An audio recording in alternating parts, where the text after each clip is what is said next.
So the question would be, so how long could someone withstand these different elements in space and still survive? Like I said, it's never been done before. There have been people who have been in a depressurized environment for a minute or so, and they were able to survive. But from what I've researched, from what I gather, someone who was exposed to these type of elements on the order of say 2 minutes or so, particularly the pressure situation. Now you could say, oh yeah, but 2 minutes without oxygen, a lot of people would die. But from what I've been reading, from my research, it seems that someone who was exposed to space with, despite the lack of oxygen, the pressure, the thermal situation, all that, could be in that environment on the order of say 2 minutes or so, and if they were retrieved or whatever, put back in the proper environment, have a reasonable chance of surviving. Let's just use that for the sake of argument as our frame of reference. Just a person, no force, just a regular human being.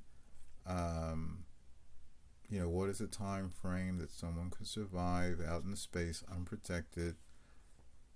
For the sake of this presentation, we're going to say it's about 2 minutes or so. Now, then comes the question: how long was Leia in space? If we're going to say that, okay, we're going to talk about survivability. Well, how long was she in space? And obviously that's a very critical question in determining her survivability. So we're going to look at this question in detail. Okay, guys, so we've looked at all these different pieces of evidence and exhibits.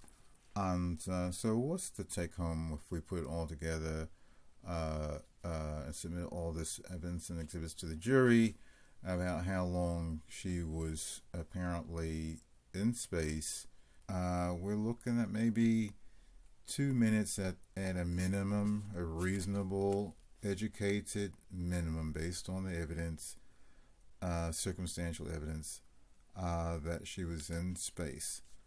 And from the prior presentation of the science behind being out there, as I said, scientifically, 2 minutes is a not unreasonable amount of time that someone could survive in space. So just from the science of a normal person being out in space cannot happen. Is that even plausible? Is it incomprehensible? Can you dismiss it on face value like a lot of people have? I would say no. I'm going to say that's not a huge stretch of plausibility and science to say that is conceivable. Now you're going to say, but wait a minute, in that 2 minutes she wasn't all bloated up like you would expect. If what you said was true, you would expect that she'd be all bloated up and all that and struggling, and she was not suffocating when we saw her. She didn't look like someone who was a minute into hypoxia and all that. Okay, look, I get all that, but just from a reasonable movie interpretation of science, I'm gonna give him a pass on that aspect of the argument. That 2 minutes, if we're using that as a frame of reference, is plausibly humanly possible. Okay, so now that we've talked about that element, let's talk about the second element of that scene being using the force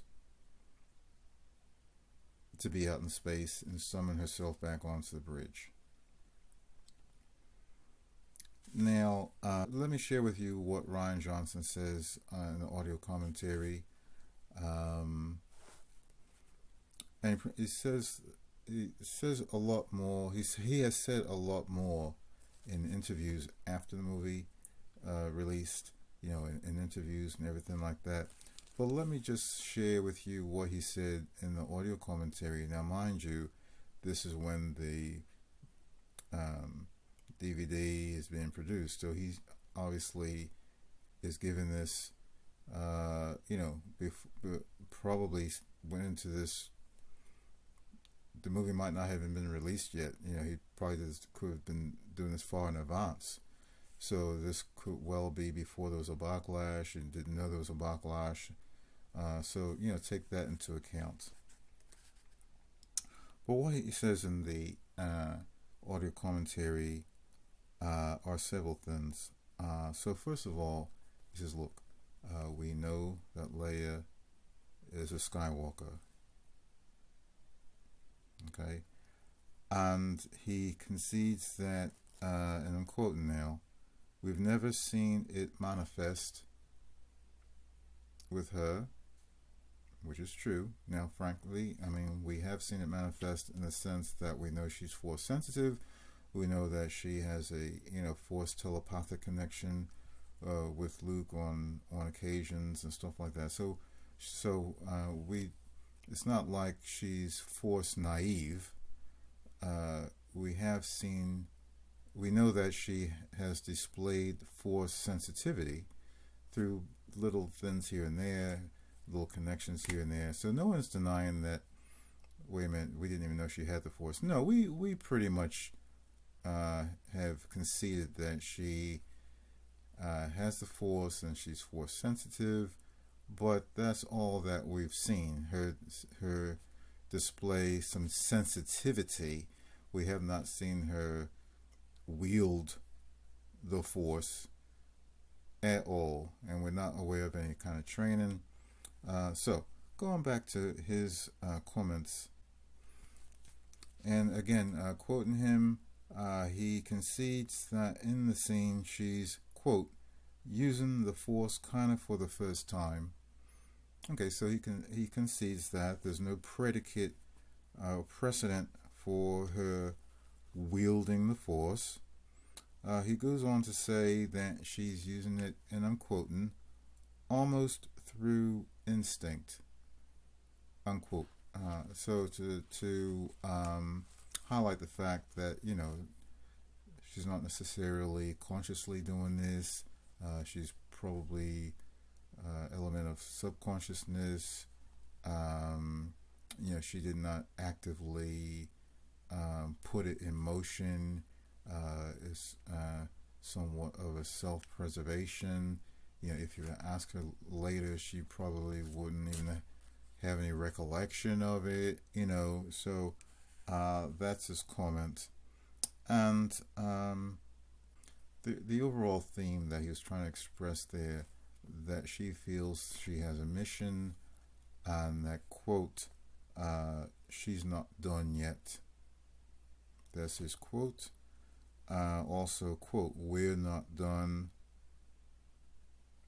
Also, quote, this is not ending here.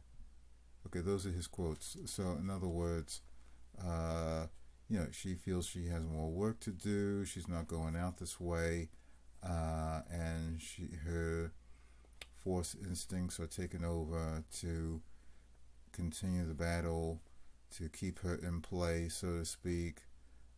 So that's what he has to say about it, just from a overarching theme of the scene. Now, as far as complaints that, wait a minute, how could she use the force? She's not trained. That's unbelievable. Blah blah blah. She's not. It would take a mastery and advanced skills wielding advanced skills and wielding the force to pull that off, and she's at best a novice. So it's totally unbelievable. Okay, so this is how he's addressed it, and basically how he answers that is that if someone's out in space where it's weightlessness, and what they're trying to do is just to have them move toward the bridge, it doesn't take much power to get them moving in weightlessness. In fact, just to start her in motion requires just the minimalist of power, just the minimalist force, if you want to call it that. They're just the minimalist of initiation, just to get started, and then it's going to almost take care of itself. Now, mind you, it does look like she accelerates a little bit, just to, let's be honest. It did look like, it didn't look like she just started, put herself in motion and then went back in unconsciousness and just continued. It did look like she sort of accelerated. Let's be honest. But okay, I get it. You're in weightlessness. It doesn't take hardly anything to put you in motion, and it's not like lifting boulders and rocks or Starship out of the water. She did not have to do any heavy lifting. You could argue this was the lightest lifting imaginable, just getting her initiated in weightlessness.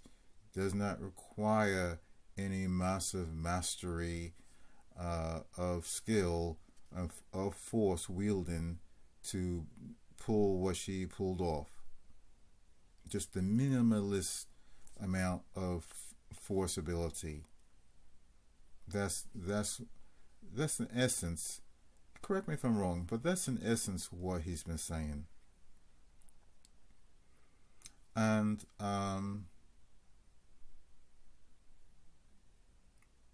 it might surprise you, but I'm going to give him that. I will concede that. I'll go along with that. I will give him a pass on that. I'll go along with that. Now at this point you're probably saying, wait a minute, what? You've already said that from a human being in space that was plausible, and now you're saying from the Force is plausible. The title of this video is, you're going to take him down. You have marketed this video as a takedown of sorts, that you're going to just blow this out of the water, and all you've done is just agreed with the filmmaker on the Mary Poppins scene. This is, we are. Did you trick us? What's going on here? Okay, guys, hold on. Hold your horses.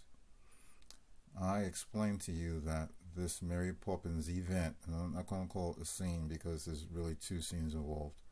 I told you from the outset there's two parts to this. There's the part where she's in space, and there's the part where she's blown off the bridge. And I've just broken down for you very extensively, very tediously, the part where she's out in space. And I'm going to say that part, I'm not going to really go into around how unbelievable and implausible that is, that part. But going to the scene on the bridge, that is where I have a major problem, and that's where we're going to go in deep on the takedown. Now, again, I'm going to break this into two parts. I'm going to break this into the part where, a human being involved with that, and someone with the Force being involved with that blast bridge. Now, we saw that bridge was taken out. So let's go to the first part. A human being who might have been on the bridge. Okay, well, not necessarily a human being. Someone without the Force, because we know on the bridge there were more than just humans. We had Akbar, for example, sadly was sitting right near the freaking window, along with his two lieutenants and stuff, and they're not human. They was like him, the Kalimari order, or something like that. Don't hold me, exactly to what they are, but that's the species or something like that. They was taken straight out. Okay, so a human being on the bridge. Let's cut to the chase. It was stated that Leia was the only survivor. Okay, which means that everyone else was taken out. All the other humans, all the other species, they were all taken out. That's fact. They say that. That's not a speculating. So you and me, if we were on the bridge, we would have died too. Any human being, any species, any creature, with the exception of Leia, would have been taken out. Why? Because a blast like that, and there were two of those torpedoes, by the way, okay, laser torpedoes. Now, we don't, look, we're not experts on laser torpedoes, but suffice it to say, it would take everything out. There was a huge fireball. A human being would be killed by the explosion. So the first part is, how would such a blast affect a normal person without the Force? I think I've explained that. Now, here's the kicker. How would a blast like that affect someone with the Force? Let me say that when I was designing this presentation, one of the alternate titles was, Mary Poppins, the complete Mary Poppins scene takedown, or since when could the Force do all these things? That was the alternate title. And that's because up until now, we have never seen the Force essentially protect someone from a fatal, catastrophic event. And mind you, this is about the most fatal, catastrophic infliction of injury that we've ever seen someone survive with the Force. In fact, we've never seen someone survive a otherwise fatal injury with the Force. So it boggles the mind how Leia, who we've just said, I'm going to call her Force novice, a Force novice with the Force, no experience, no training, we've never seen her wield the Force ever, could display some type of Force privilege, some type of Force benefit, Force skill that we've never seen displayed by anyone, even that we know has the Force, even people that we know are great masters with the Force. Because basically what the Force did was protect her body, protect her from dying. Okay, if you look at her out in space, she's like perfectly intact. She's not one scar, no burn, no bleeds, no wounds, no nothing. All her clothes are intact. If you look at and we see all her clothes, we see her clothes as she's floating through the stuff, through the debris. Her robe, her garment, whatever that cloak or whatever thing she was wearing, that thing is in perfect shape. How is that possible? And you say, well, no, don't say that, because you don't know. It was blurry. She was floating through all the debris, so you can't say that her clothes was fine. No, hold on now. Because once she got to the ship and they put the little mask over her face and they had on a stretcher, they was wheeling her down the corridor, we could see all her clothes again in full Blu-ray detail, and her clothes was perfectly fine. Let's be for real. Don't get it twisted. And she dropped the little homing device off her finger. Okay, so let's stop there. Her clothes was in perfect, pristine condition out there in space. No burns, no scorches. Her hair still all made up. Her makeup is still intact. She's still wearing her earrings, still wearing her rings. Perfectly, her makeup and eyebrows are on fleek. Everything is fine out there. And how is that? How is that possible? How is that even possible? Even with the Force? How?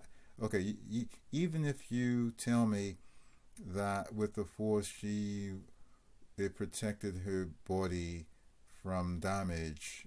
If and we'll talk about that at length later. But even if you want to submit that point to me, how does the Force protect your clothes?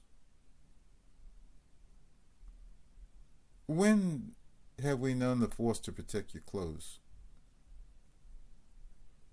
Now you could possibly sell me on the point that with the Force, it protects you from mortal damage or something of that nature.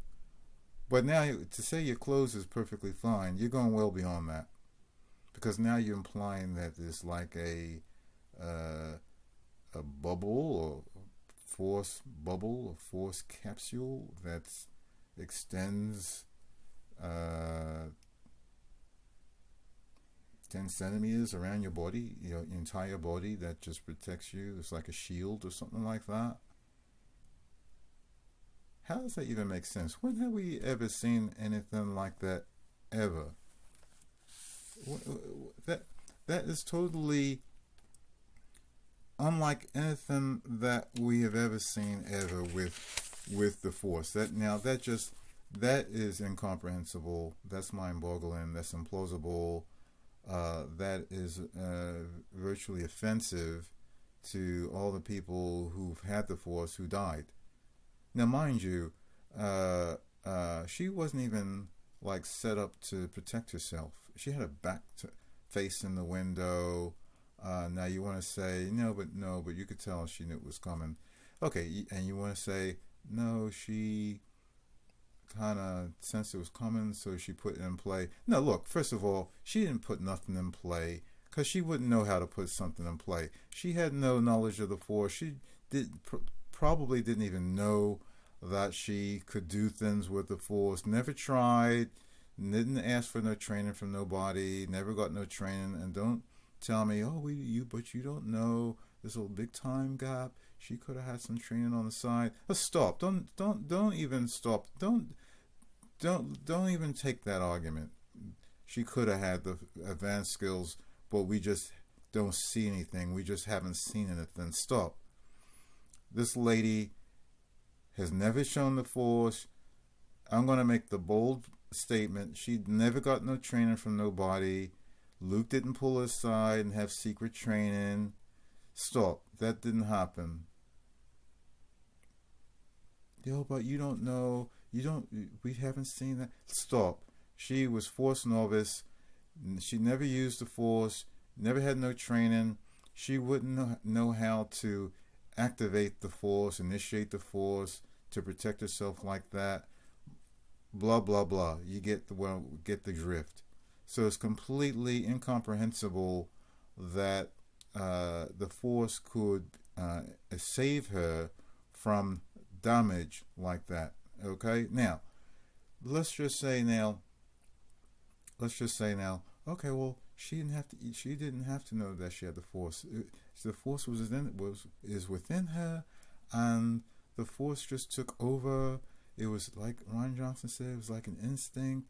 The Force just took over. There's sort of a self-preservation aspect to the Force that you don't have to actively wield it. It can just kick in if it's sees that you're in danger, and that's what happened here.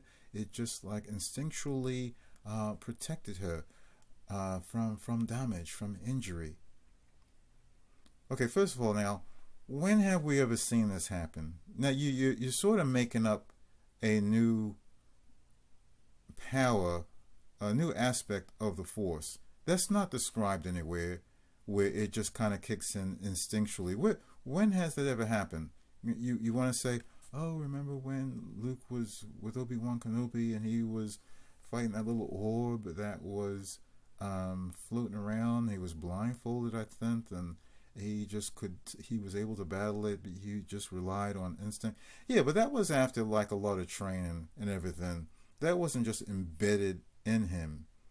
Okay, that came after a lot of explaining by Obi-Wan Kenobi and coaching and philosophizing. Okay, and first of all he was doing was fighting a little floating orb. He was not protecting himself from mortal death. You say mortal death? That's like, what term is that? Anyway, you get the drift. He was not protecting himself from death.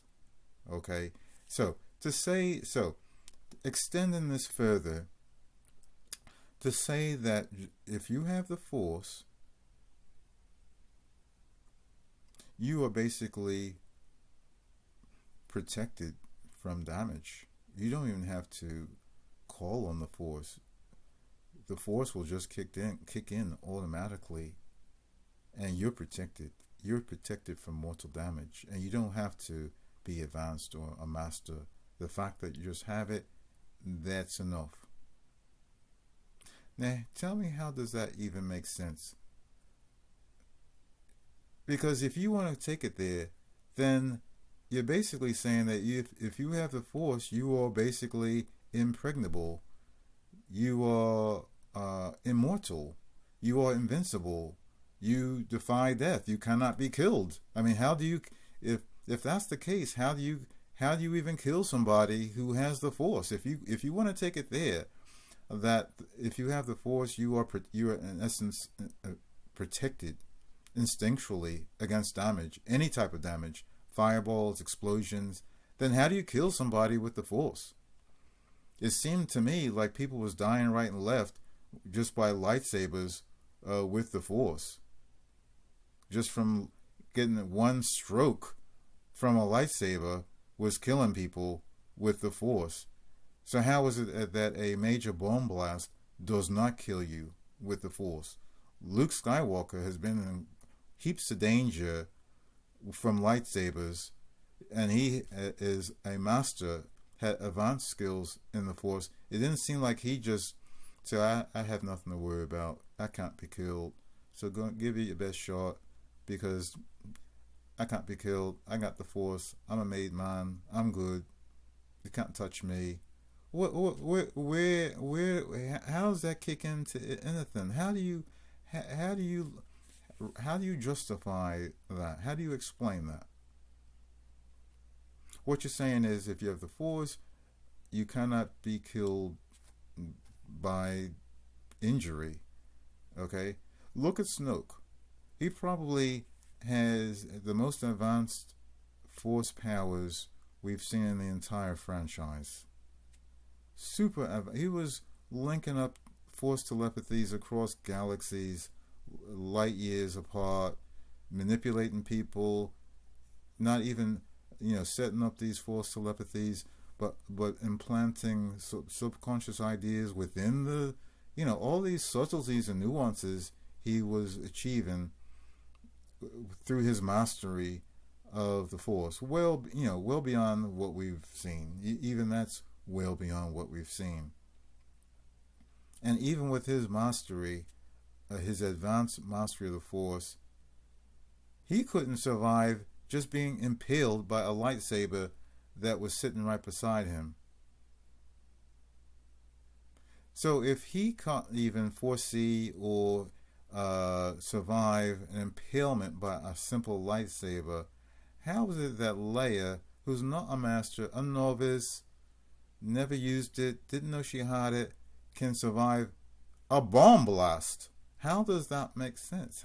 How is that consistent with what we know about the Force? And so if you're telling me that people with the Force can't be killed by a bomb blast, then all these Jedi fighters and the fighters flying around, how are they dying? If they've been hit by bomb blasts by TIE fighters, why aren't they just floating around in space? Why didn't their instincts kick in to save them from death? Why don't you have hundreds of Jedi starfighter, X-Wing fighters floating around in space, protected when they were hit with bomb blasts, who actually had training with the Force? Why aren't they safe? Why weren't they protected from death?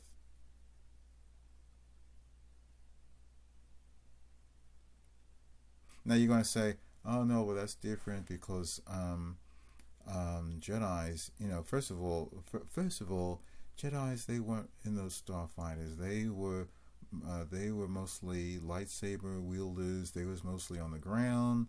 We saw them in the Attack of the Clones. They was in like an arena. I think I have the correct movie. They was just in the arena fighting the rhinoceros looking creatures and fighting bad guys with lightsabers, and Mace Windu with a purple lightsaber. They was basically a grounds fighting people, with lightsabers. Mind you, they were skilled with lightsabers, but they was basically grounds people. They weren't going up in starfighters, flying around taking damage and under attack with bomb blasts and stuff like that. So you're comparing apples and oranges. Who can you point to?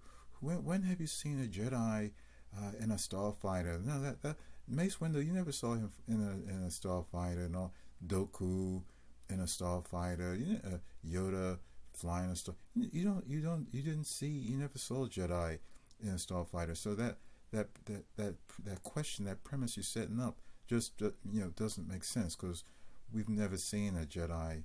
The franchise has never shown us a Jedi flying a starfighter.